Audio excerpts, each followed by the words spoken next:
Hello, in this video, you will learn how to build a website using Odoo. First, log into your existing Odoo account, or you can go ahead and create a new one. And just click this Start Now button right here and click it.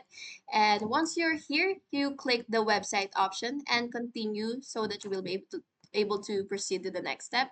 And now you just gotta fill in the needed information, the details, your first and last name, website name, email, phone number, and so on, and it should look something like this.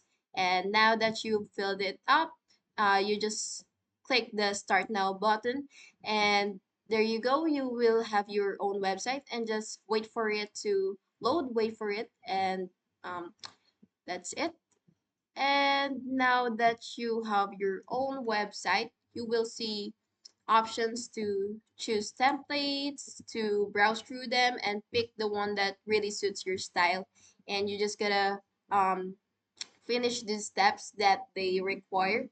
And after that, you will have to again select the templates, browse through them, and pick the one that suits what you want.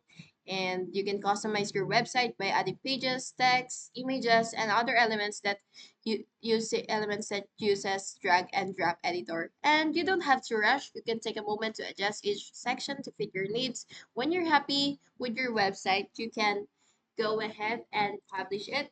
Let's say I'm going to skip this and it's currently building your website, and you just gotta wait for it. And now it is published and it will be visible for everyone. And that's just it. If you like the video, please subscribe and like.